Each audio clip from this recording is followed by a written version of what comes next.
There's no such thing that one vote doesn't matter. Every vote matters.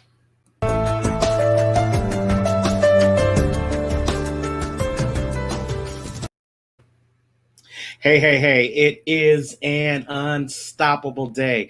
Welcome to another episode of Gratitude, a 30-day video challenge. I'm your host, Terrence, the Unstoppable Coach Leffridge, and I thank you so much for joining us and tuning in for all of the video episodes that are going on during this time.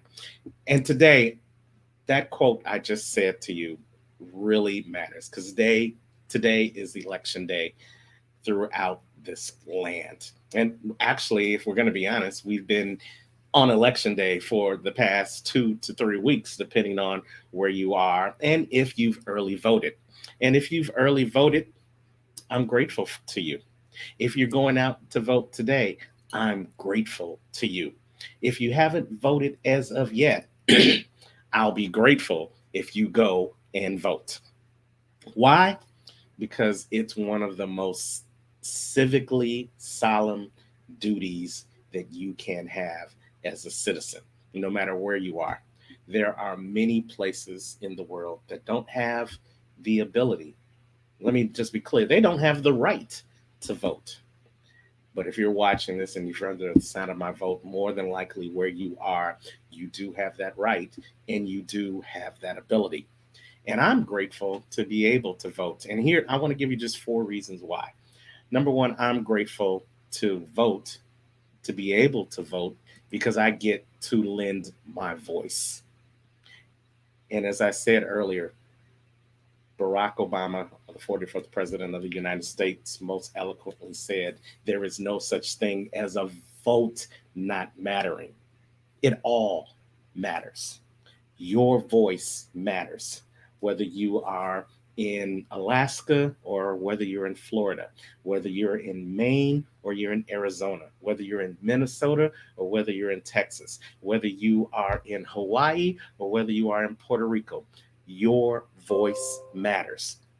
Whether you are in the top 1% of the economic spectrum in the country, your voice matters. Or whether you are in the lowest 1% of the economics spectrum, your voice matters. You were given a voice by the Creator Himself, and no one can take that voice away from you. And the only way you don't use that voice is if you don't use that voice. Number two, the reason why I love and I'm grateful for the voice is because with my vote, I get to use my voice to express my opinion. It's your opportunity.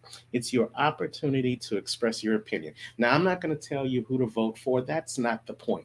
The point is because you have a voice and because you have a mind, you have an opportunity to express your voice with your vote. And then the third reason I love and I'm grateful and thankful for having the ability to vote is because I no longer just get to talk about it, I get to be about it.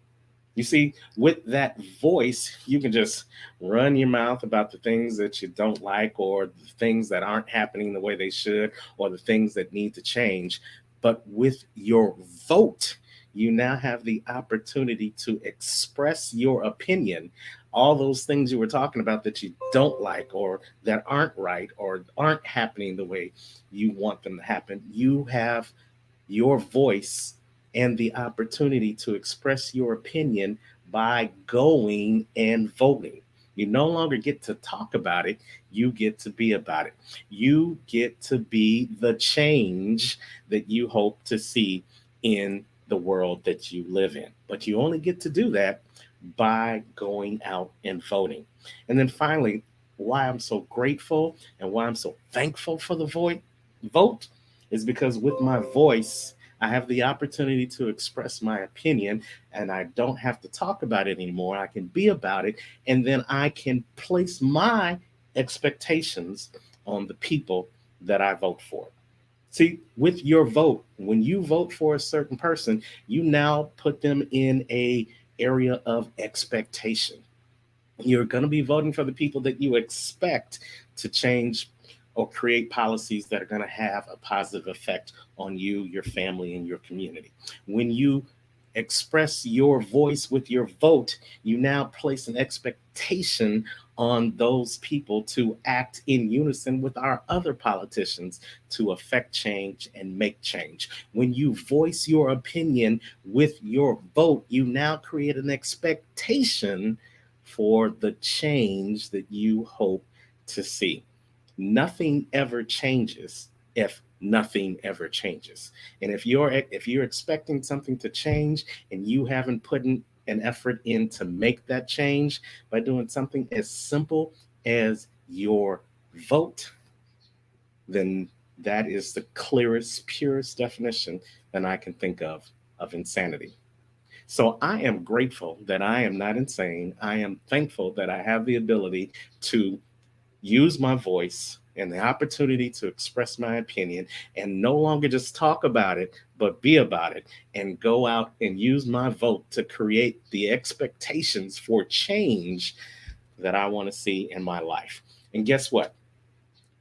You have the same four abilities. You have a voice, you have an opportunity to no longer talk about it, but be about it and go out and put expectations on our politicians to be the change that you expect to be.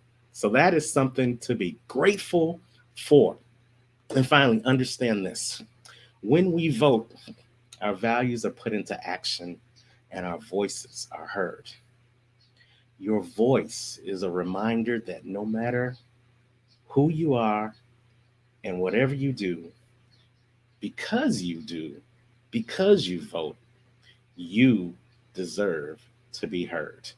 And the only way that you're going to be heard is by using your voice and voting. So hopefully, if you've already done it, I'm thankful to you. If you haven't done it yet, you still have time. Get out there, get to the polls, use your voice to make a difference. And I will be eternally grateful to you. And guess what? I guarantee you'll be grateful to yourself for have done it. That's my time. I appreciate you guys for watching. We love you guys. We love what you're doing. Hopefully, this is finding you in a place of gratitude with an attitude of gratitude each and every day that we do these videos. And hey, I'm looking for other people to be a guest on the Gratitude a 30-day video challenge. So if that's you, we've got two ways where you can do it. First and foremost, you can reach out to me, just DM me right here in the comments and say, I want to share my hashtag gratitude story. That's it. In the comments, put, I want to share my hashtag gratitude story. But hey, maybe you're a little shy. Maybe you don't want to be on camera, but you still want to share your gratitude story. Well, we got you covered.